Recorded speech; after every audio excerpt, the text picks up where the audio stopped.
Welcome, everyone. My name is Benjamin Day, I'm Stephanie Nakajima. and this is Medicare for All, the podcast for everybody who needs healthcare. In this episode in particular, we're going to be talking about the state of mental health care in the United States.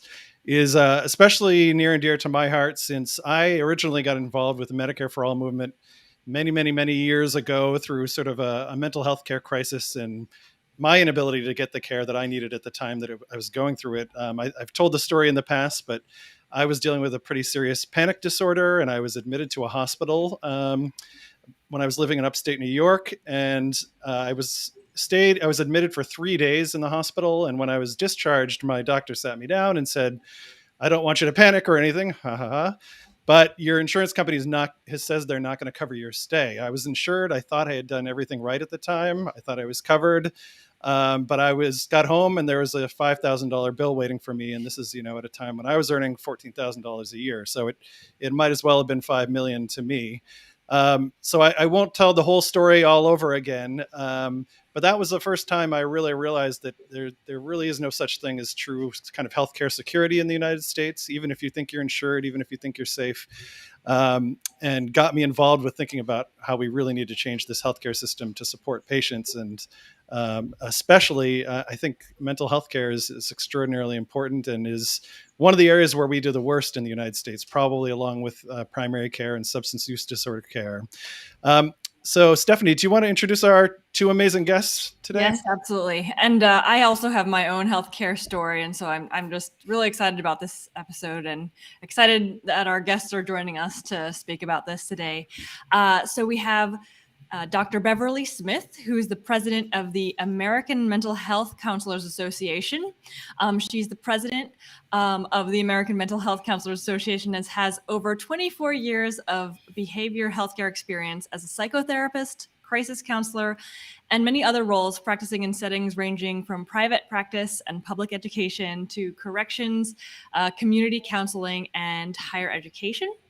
And we are also joined today by Gila Todd, who is the Government Affairs Manager at the American Counselor Association. He's the lead on all federal issues for the association and is an active member of the Medicare Access Coalition. Welcome to the podcast. Thank you for having me. Thank you. Yeah, so just to start with the big picture, Gila, how would you describe the state of mental health care access for adults and particularly senior citizens in the United States today? Well, I mean, at this point, especially with the pandemic, I feel like nationally, and not just for members of the Medicare community, I feel like we're in a mental health crisis. Even according to the Kaiser Family Foundation, 1 in 4 members of the Medicare population, which means someone with long-term disability or a senior citizen, we're suffering from some sort of mental illness. Access to any sort of behavioral health provider is very limited if you're in the Medicare population. The pandemic has exacerbated any mental health issues you have because a lot of, especially those that are in the senior population, are dealing with not only isolation, but they're dealing with anxiety, any loss of a family member or a friend. And in that, a lot of those senior citizens live in rural areas. And believe it or not, 50% of rural areas have no behavioral health provider at all. Wow. So the state of mental health access for the Medicare population is dismal at this point. And is it limited because most Medicare or most therapists won't take Medicare as an insurance? Or I know you also spoke a little bit to the actual just inavailability of practitioners in certain areas. Yes. So currently for licensed professional counselors, they're unable to bill Medicare as a mental health provider. And, that's like approximately about 200,000 mental health providers that can provide access to the Medicare population.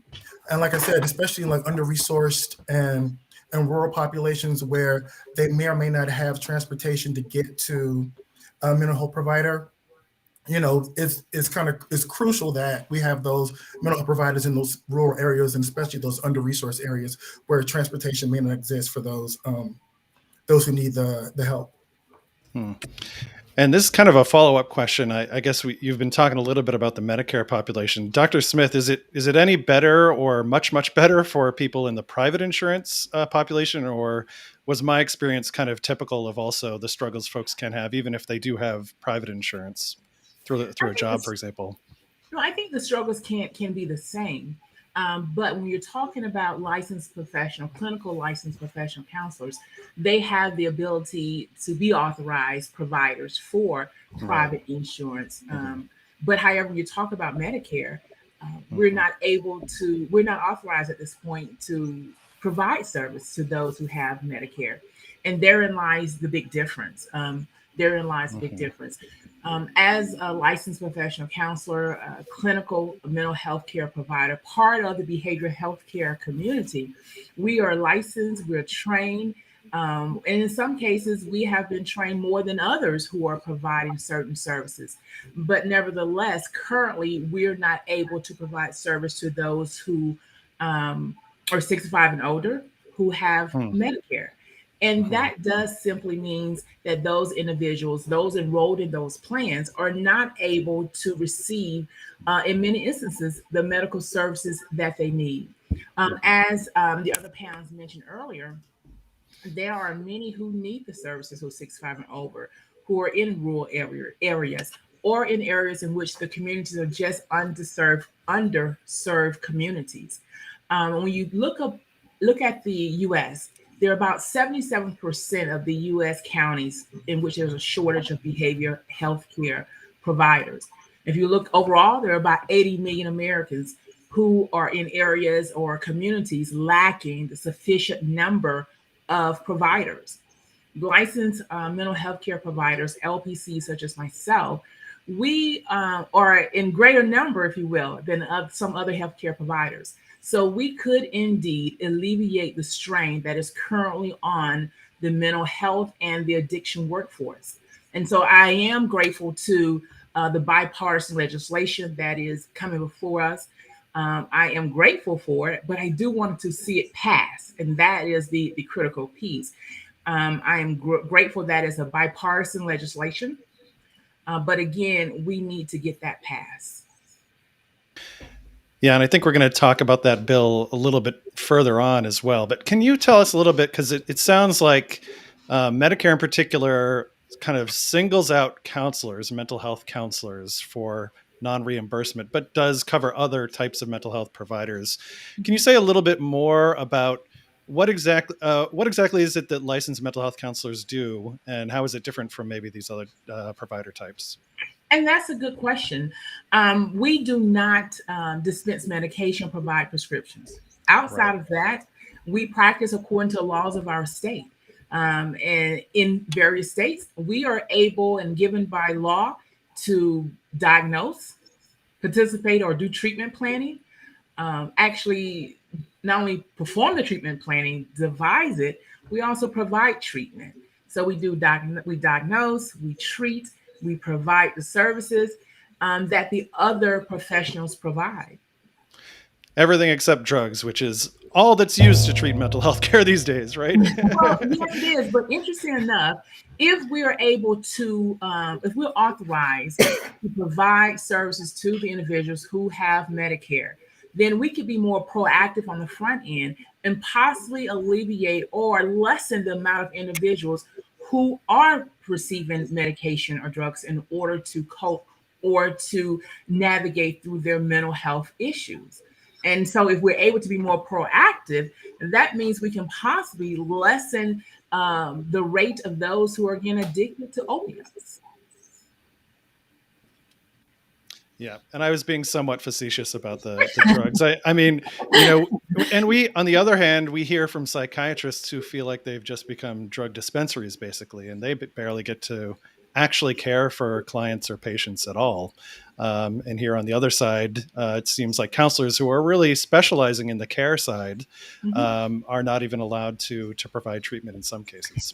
Exactly. And you said it best. We actually specialize in direct care services. Mhm. We actually specialize in helping individuals, families, or groups or leading facilitating organizations to work through mental health crisis. we were trained to provide direct services, to be proactive, to be an intervention, and to help provide strategies. So we specialize in that training called caring and hope, holding out hope, and showing compassion, showing empathy. We provide some of the same strategies that are research based in helping those who are struggling with mental health issues.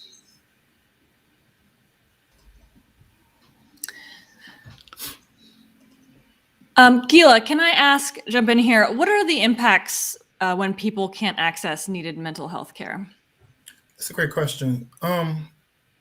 So usually it's usually when someone can't access mental health care, especially if there's someone who's 65 and over who may have a comorbidity like diabetes, lung disease, things of that nature, it can exacerbate their illness and possibly hospitalize the person. Also, in many cases, as a matter of fact, ACA did a survey in 2019, I think it was, and we surveyed a little over 3,000 of our members, asking if they had to stop continuity care because of the Medicare gap. And 50% of them said that they had to either refer their client to someone else or just stop care altogether. And what that means is usually when you stop care, or if you stop or you interrupt going to a mental health provider, if you go to someone else, there's a long list a long wait time before you can see that provider again, which also exacerbates an ongoing mental health situation. So in other words, it may make your situation worse if you're battling mental illness at the time. So what I hear you saying is that mental health care is just as important and integrated to physical health care. Exactly. Yeah. There's this slogan or phrase that I hear often, which I totally agree with. There is no health care without mental health care. And so Absolutely. I think we have to embrace that and really understand the holistic approach to serving and to helping individuals and providing health care. Yeah, and I think, I suspect part of the challenge in sort of raising awareness about this and really moving the ball on mental health care is just the stigma around talking about mental health and challenges accessing it. I know I used to give I used to just say I was admitted to the hospital. I wouldn't say anything about why.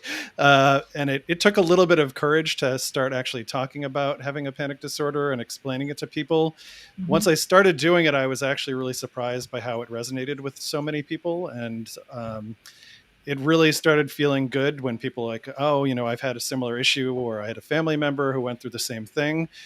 So I've been trying to speak out more and more openly about, having struggled with a mental health issue and, really having gotten over it through the help of mental health providers. It was one of the most important medical interventions in my life. It just improved my quality of life so much.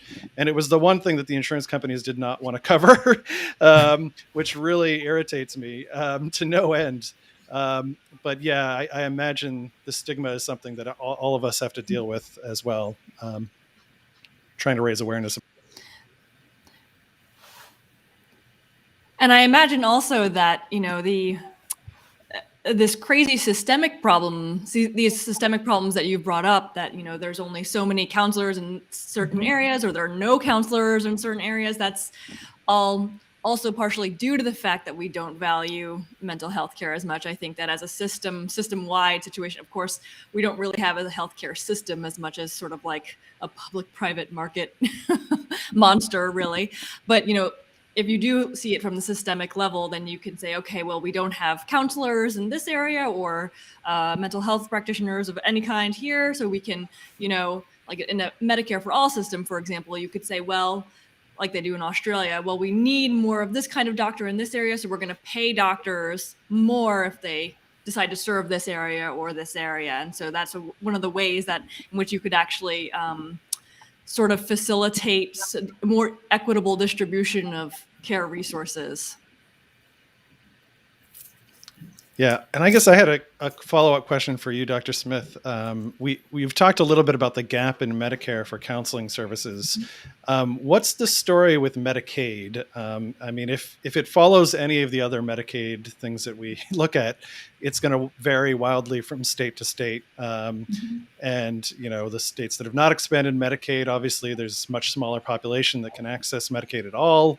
But we know even what Medicaid covers varies just wildly from state to state. So, I mean, what does mental health access look like under Medicaid? And is the situation any different in terms of counseling services under that I program? think I think there's still some similarities, whereas wide access may be needed and needed for all. However, there is a little different when you talk about state to state because it does differ from state to state.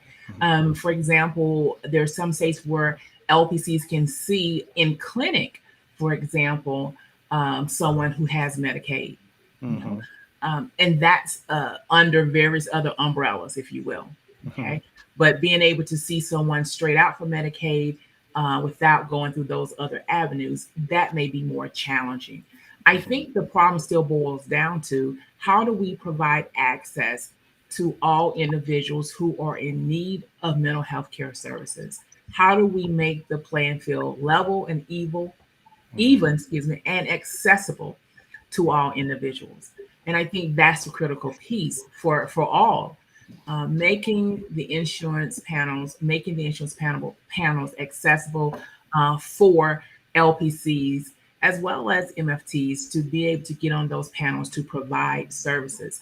We are in a mental health crisis, and the reality of it is there is a shortage, and we have Americans who are not being served, and that's the bottom line. Yeah, and I think that's part of why we're fighting for a Medicare for all system. It would allow us to cover comprehensively mental health care across the board in the country. But obviously, it's important until we reach that to improve mental health coverage as much as we can within each of these programs. So let's talk a little bit about the bill that you mentioned earlier. We have been advocating for, right now the Congress is doing this budget reconciliation bill, and there's a chance that they will expand Medicare to include dental, vision, and benefits, which it seems shocking that those things aren't covered. But there is this bill that you've been talking about, which would allow Medicare to reimburse counselors who are providing mental health services. Do you want to talk a little bit more about that bill, Gila? Sure. So the bill is called the Mental Health Access Improvement Act. In the Senate, it's S828, and in the House is HR 432. And like you said, the essence of the bill, it will reimburse marriage and family therapists as well as licensed professional counselors to be reimbursed under Medicare, specifically Medicare Part B, which is under which handles mental health services. So the American Counseling Association has been advocating for this bill for years at this point. Last session we had a lot of momentum on the bill. I think in the House we had about 113 co-sponsors, and in the Senate I think we had about 50 co-sponsors. Wow. We reintroduced the bill in January. In the House at this point we have 18. No, in the House we have 45 co-sponsors, and in the Senate we currently have 18. So right now we're utilizing our grassroots to get them to send messages to their representatives in both the House and the Senate. Recently, the Senate Finance Committee requested an RFI, which is a request for information. My association, as well as the Medicare Coalition, submitted comments, which hopefully, the feedback that we provide will help move the bill forward. And I would encourage anyone to submit comments on their own behalf as well. In addition to that, we're also going to the Hill, going to different congressional offices to get them to not only bring attention to the bill, but to get them to co-sponsor and support our bill moving forward. Right now with reconciliation, it's pretty much sucking all the air out of the room. Yep. So I'm thinking that, well, this is just my own thoughts, that they probably won't move anything on our bill until around the holidays or beginning of next year. But in the meantime, we're still moving forward with all of our grassroots advocacy and all of our hill stomping. So, uh, Can I um, ask? Oh, go ahead. sorry, go ahead. Go ahead. Sorry. No, I just want to know who would be the opposition to such a bill? Like insurance companies or? No, but the thing is, so like I said, we've been advocating for this bill for years and years. And initially, that was my initial question: who is opposing this bill? And no one is opposing the bill. One of our barriers that when we go to congressional offices is probably the price of the bill. The bill is 1.1 billion over 10 years, but in this climate, that's a drop in the bucket. When you talk about all the COVID relief packages that are trillions of dollars, and also a lot of times when we go to congressional offices, there was oh, this is a no-brainer. I don't understand why this isn't passing. And then I have to reiterate to congressional offices that you guys need to realize the provider list for the Center for Medicaid and Medicare Services hasn't been updated in 30 years. So it has been updated since 1989. 1989, I wasn't even born. Just kidding.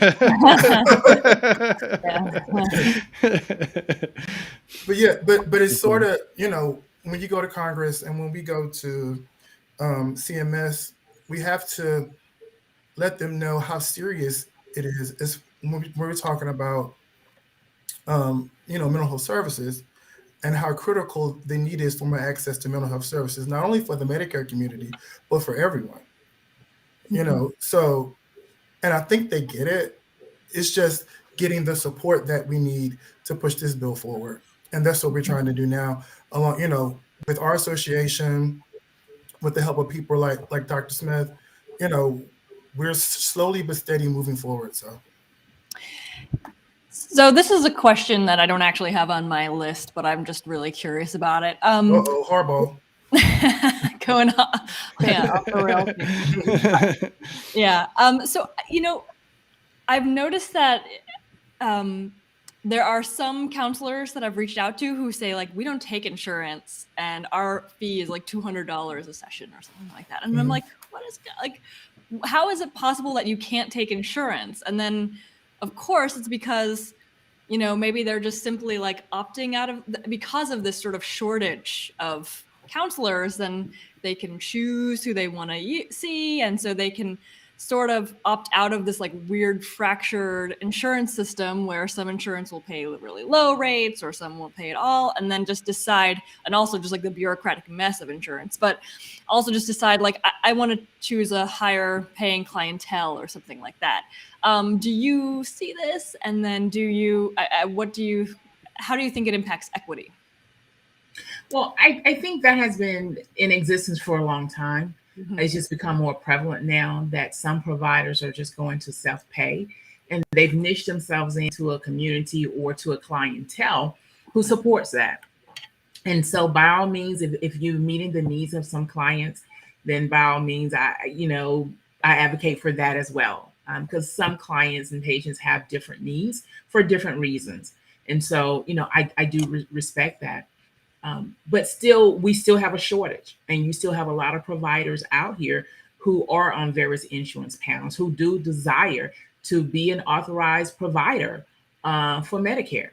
And so because of that and because of the shortage, we still have to focus our attention on how do we now make services equitable and accessible to all who need mental health care services. I want to highlight something that Mr. Todd said earlier. There are different organizations that are all working towards trying to ensure or advocate for licensed mental health counselors as well as MFTs to be authorized Medicare provider. There are several of us who sit on a coalition that is called the Medicare Mental Health Workforce Coalition. And there we come together to strategize or to provide the support and advocacy as a team, as a coalition, because that makes a difference. I think we're all working at various grassroots levels, and that is extremely important. We're having various campaigns. We've had some already. Last month, we'll be having more to support this legislation. But there's a critical piece in that we are working together, and that makes a difference. And do I have the bill numbers right down there? Yep. Great. I have a question for, I guess, Gila, you spoke a little bit to the pandemic right at the very opening. Can you say a little bit more? I mean, how has the pandemic changed both our needs as mental health needs, but also how has it impacted, the provider community? I mean, I certainly know in the rest of the healthcare world, a lot of people had to put off physical care for a long time, procedures and stuff, or were avoided it even if it was safe, just because they were worried about exposure to the pandemic. Maybe they have some, pre-existing conditions. They're being extra cautious. So there was both a provider access challenge, and then, but I don't think the pandemic had the same impact on, non-mental health needs in terms of just probably an explosion of need. What else do we need to do to really get to meeting the needs that we're facing under this pandemic, which is still kind of dragging on and on and on? But well, to answer your first question, just hearing from our membership,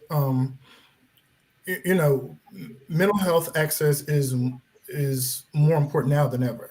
Because like I said, with the onslaught of the pandemic, people's mental health has been deteriorating just because, we're all going through the same thing, and whether it be anxiety, loss of a loved one, and also hearing from our members, they've been busier now more than ever because so many people are trying to access mental health services. Right. And answer your last question, one thing that we can do is just to, send an email, call your congressperson, let them know the importance of access to mental health services and how critical it is, not only to your community, but just nationally. This is something that that is important to everyone. Even if you're not suffering from any sort of mental health issue, your family and friends can also benefit from the passage of this legislation. And I'll let Dr. Smith answer, talk from her perspective. I think the COVID-19 has definitely impacted the providers, clinicians, practitioners, as well as the patients and the people that we serve. We've all have been experiencing COVID-19 to some degree or the other. We've been impacted, whether we've been impacted directly or indirectly. And so to some extent, we've experienced what we call corporate mourning or corporate grieving. And so because that is the case, now how do we navigate? How do we help ourselves to experience or improve our quality of life in the midst of a pandemic? And how do we see ourselves through this and on the other side of the pandemic? And we hope that is soon, because I think we said this a year ago, we thought we would be through this now. And I think we started out this year saying, oh, we're post COVID-19. Well, I don't think we're post COVID-19 yet. I really thought we might be. We are. We're still in the midst of it. And we still have individuals 65 and older and the entire population that are suffering from isolation. But as we talk about Medicare for the 65 and over, the baby boomers who really need the support, you're talking about individuals who've experienced, social isolation, depression, and anxiety.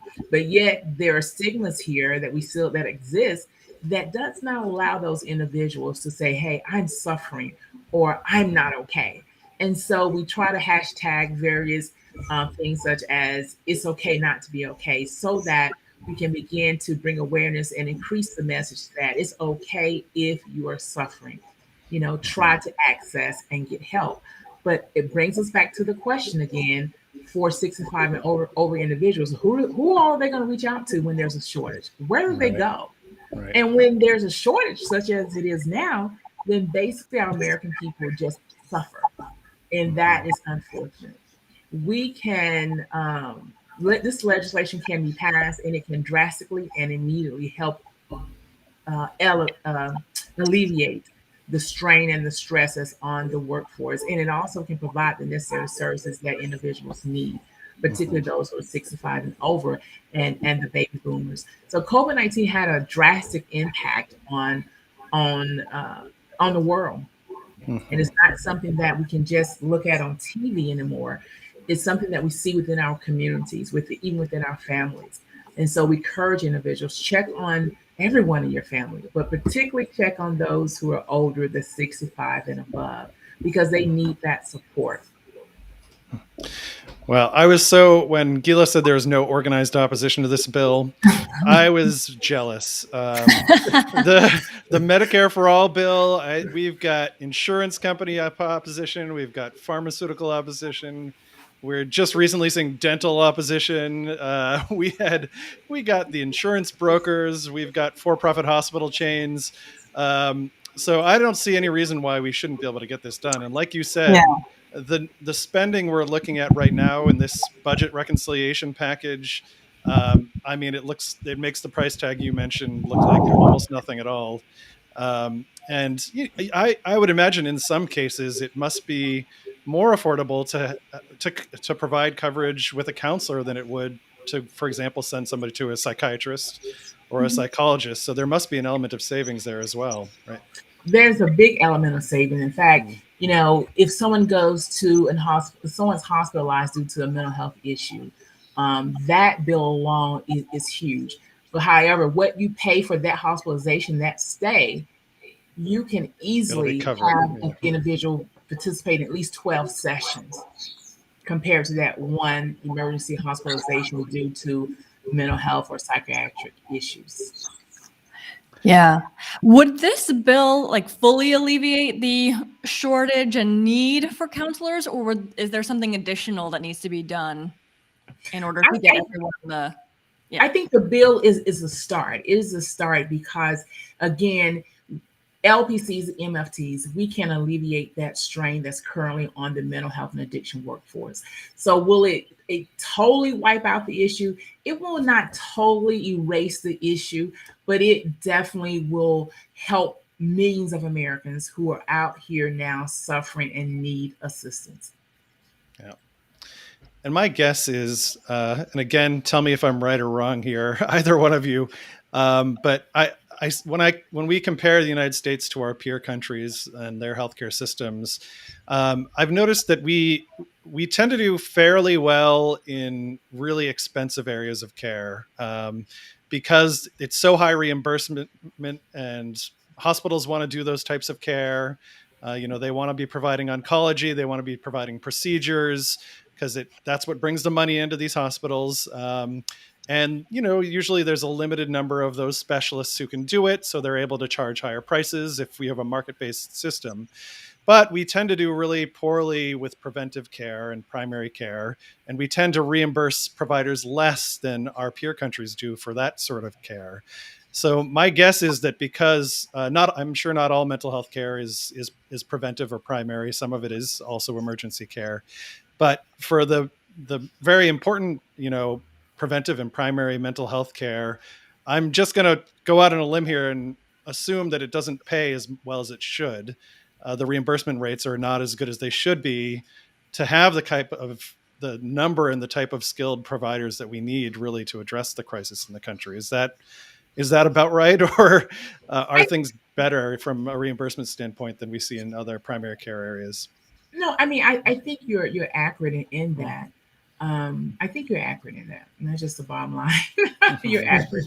But, you have various individuals and professionals who are addressing those issues in the appropriate form when those things occur. You have some individuals who've said, when I see my behavioral health care provider X amount of time, it triggers something on the insurance side. And then subsequently moving forward, certain sessions may not be authorized. So I think they've received the necessary support and professionals to help them navigate that so that those things don't occur moving forward. Yeah. And that's the limited visits that we see in so many insurance plans, right? It's like you're cut off after X number of visits, but yeah.